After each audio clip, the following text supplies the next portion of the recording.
आपण जानती कि जणे राजकुमार जीए सबु किछि छाड़ीदेले, ना धन ना परिवार, केवल गोटिए सत्यर अंशणरे एवं सेही सत्य दुनिया को देला 5टी एमिति नियम जहा आपणंको जीवन को सर्वदा पाई बदलाई पारे।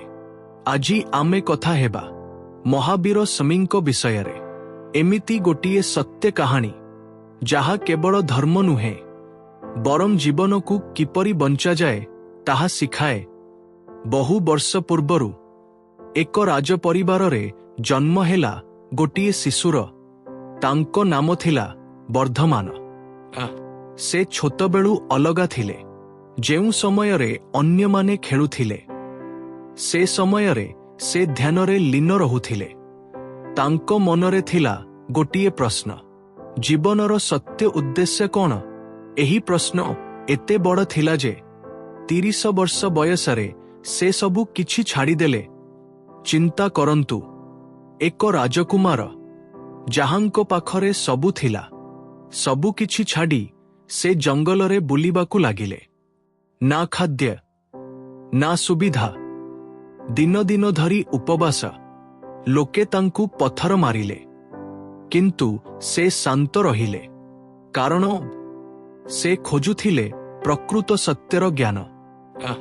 एवं तापरे वर्ष वर्षर तपस्या परे से पाइले प्रकृत ज्ञान। एबे से हेले महावीर स्मी, एक एमिति संथ जीए दुनिया को नुआ बात देखाइले।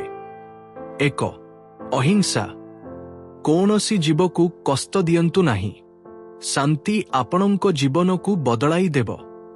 2 सत्य, सबुबेले सत्य कुहंतु, सत्य आपणंकु शक्तिशाली करे। 3 अस्तेय, जहा आपणंकर नुहे ताहा नियंतु नाही। 4 ब्रह्मचर्य, आपणंको इच्छा को नियंत्रण करंतु।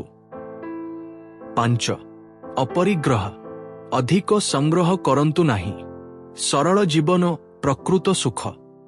आजिर दुनिया रे जेउठी समस्ते दौड़ुछंती, महावीर समी आमको सिखांती, रुहंतु, भाबंतु एवं ठीक पथ बाछंतु। आपण जदि प्रकृतरे जीवन बदलाइबाकू चाहुछंती, एही 5टी नियम मध्यरु गोटिए को आजिठारु अनुसरण करंतु। कमेंट करंतु, मु बदलिबाकू चाहुछि। लाइक, सब्सक्राइब, शेयर करंतु।